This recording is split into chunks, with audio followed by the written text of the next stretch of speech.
just thought I'd pop by because after my Instagram post yesterday saying that I thought I might put a little tutorial up about how to make an easy wreath, lots of you seem to like that idea, so I thought I'd give it a go.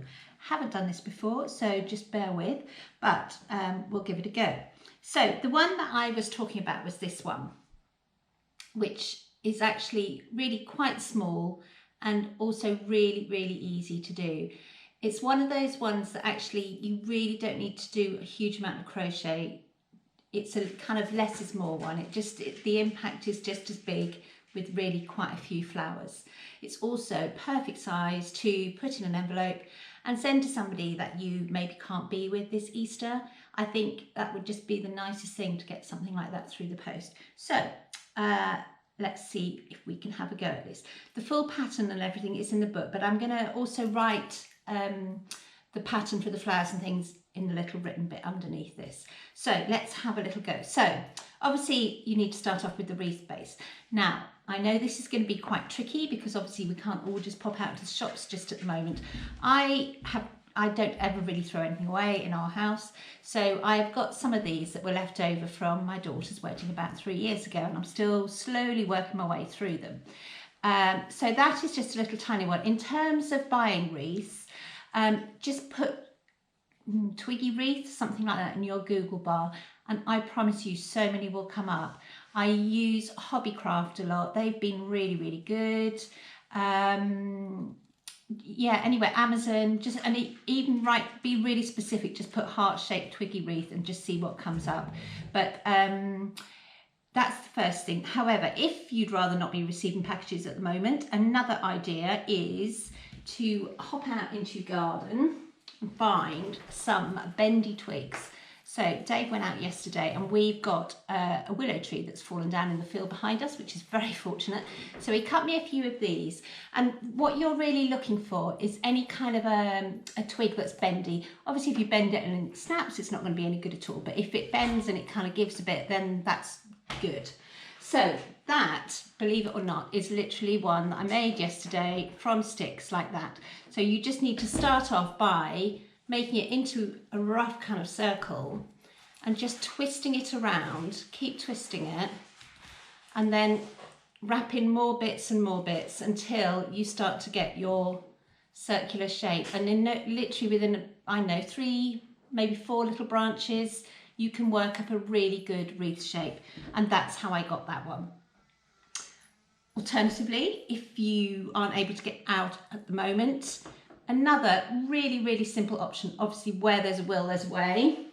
And I have to think about this one for a bit. How about simply cutting out a circle of card?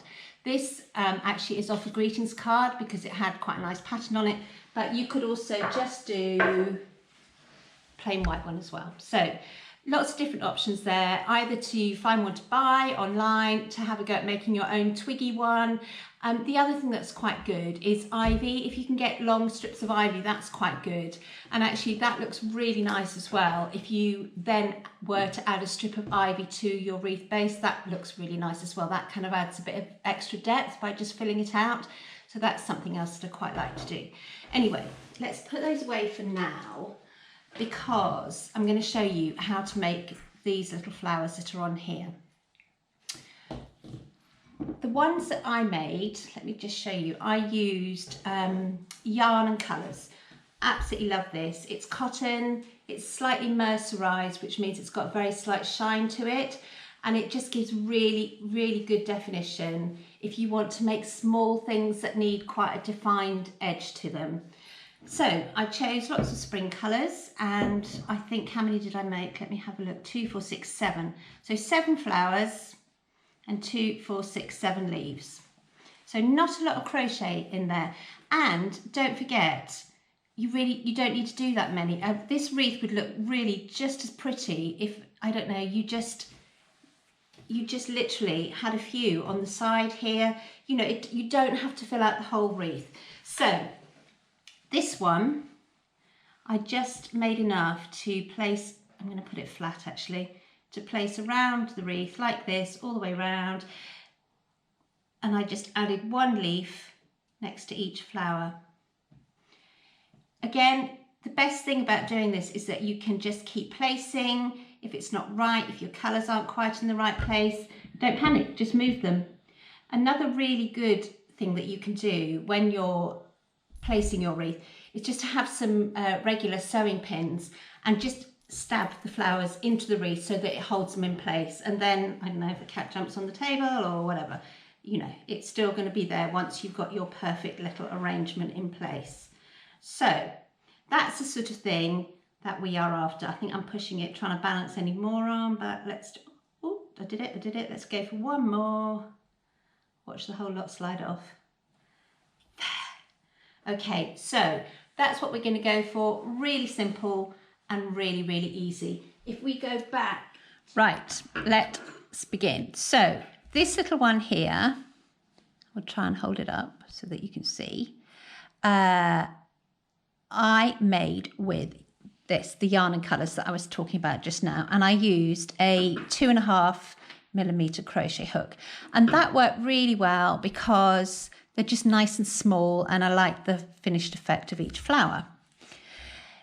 However, just to show you, for purpose of, you know, you being able to see properly and me being able to see what I'm doing, I'm going to go with a slightly bigger yarn. So this is Rikarumi, which again is a really good cotton to work with if you're making wreaths or garlands, anything like that, because it's just, again, a really lovely cotton and lots of different shades to choose from.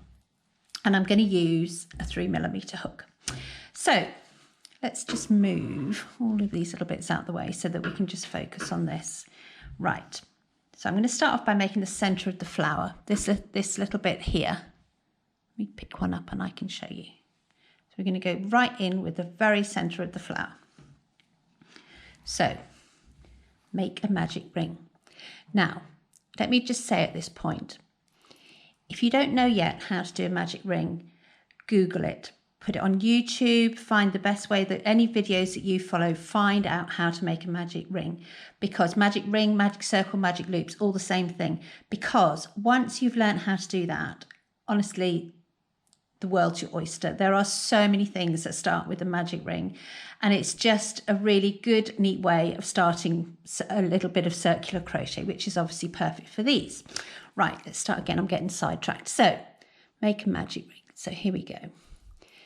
There is my magic ring with one stitch in it, and I've got all my yarn over towards this side. That's the little tail that I'm going to pull up in a minute to close the magic ring. Okay, so we start off with one chain just to close that one there. So I'm now going to work for this one 6 double crochet into the ring. 1, 2, 3, 4,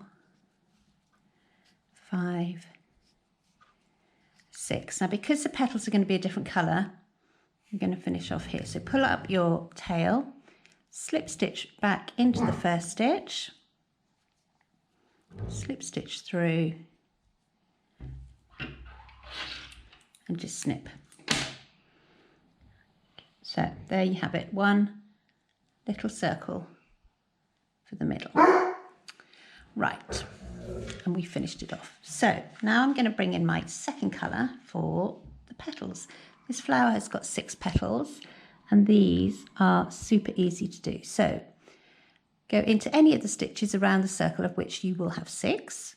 Push your hook in, bring your second colour through with a slip stitch, and then chain it. Now I'm going to do 3 more chains.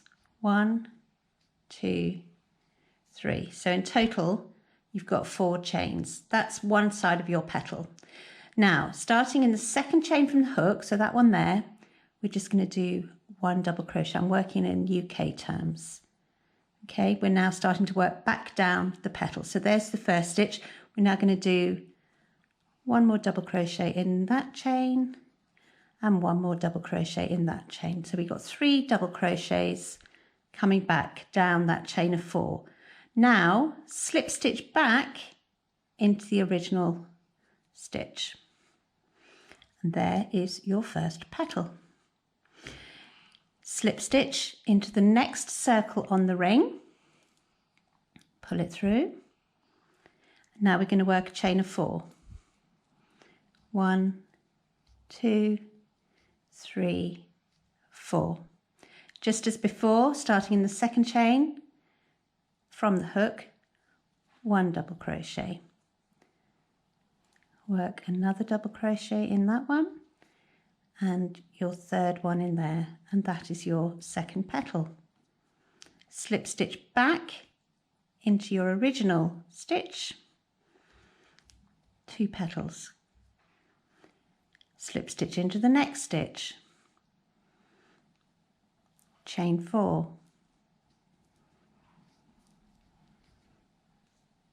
1 double crochet in the second chain from the hook, work back down that chain,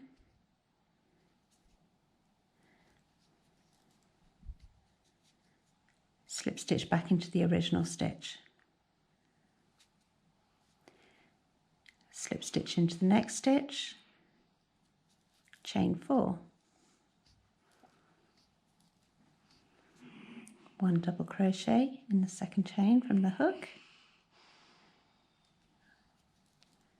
1 double crochet, 1 double crochet, slip stitch back in the original stitch. There's 4 petals.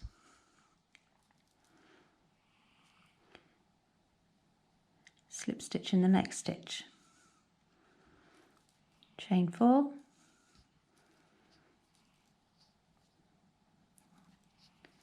your 3 double crochets back down that chain,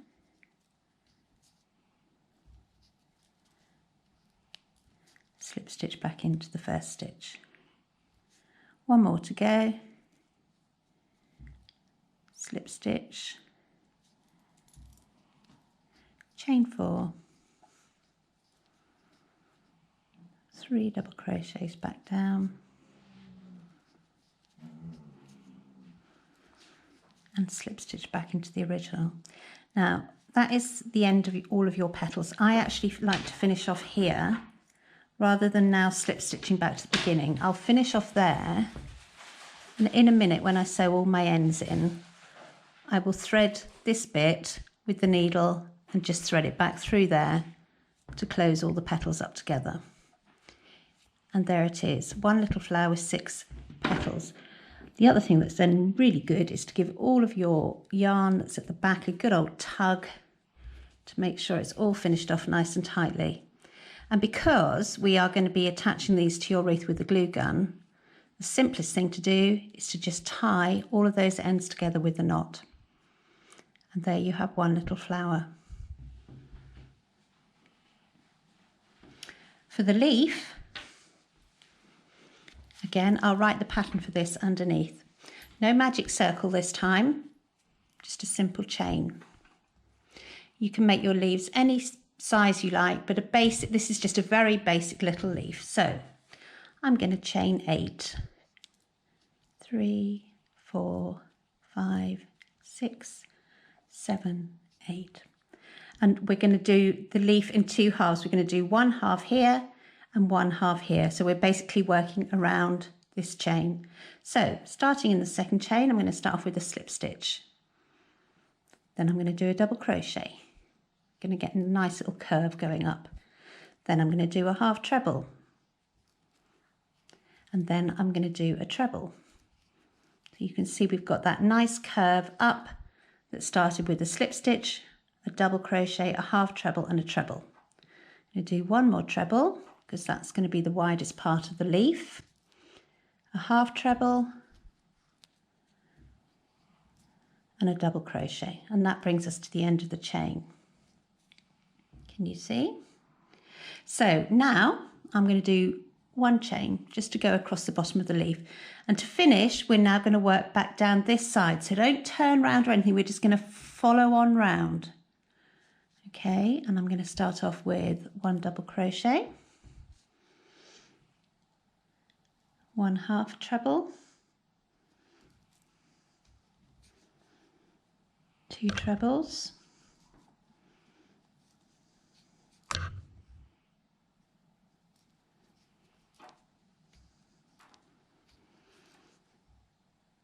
half a treble, double crochet, and then I'm just going to slip stitch back somewhere into the beginning. And as you're making your leaf, if you realise you've got your order a bit muddled up, it really doesn't matter. You know, there is no right and wrong with crochet. It's how you want it to be. If you want wiggly leaves, go for more of a wiggly stitch pattern. It really is entirely up to you. That is a very, very simple leaf. You can obviously, like I say, make it bigger or smaller just by adding different multiples of your stitches. But there is your leaf. Again, I would just thread the ends behind, because again, it's going to be stuck onto the wreath. So, one leaf, one flower. Let's move that all out of the way. In terms of attaching things to your wreath, for this one, I would use a little glue gun. Now, if you don't have a glue gun, I really would suggest that you invest in one. They're really not very much, and they are an absolute godsend. This is my one here. Just a really simple one that I got. I think this one was from Hobbycraft as well.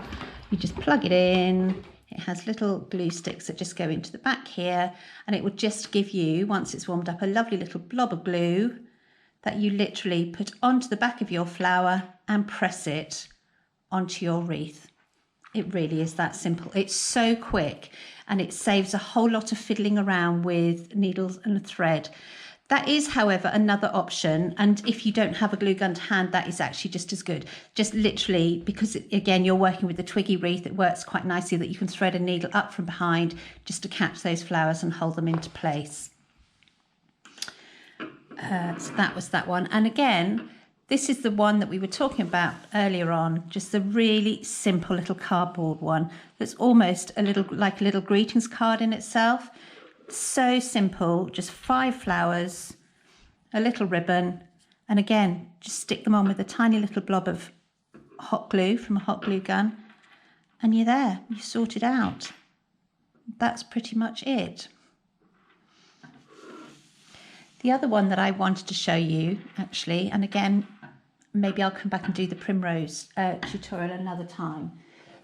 This was the other wreath that I made for the book, and this one I just really love. Somehow in the photos it doesn't come across, but the flowers are really very, very tiny.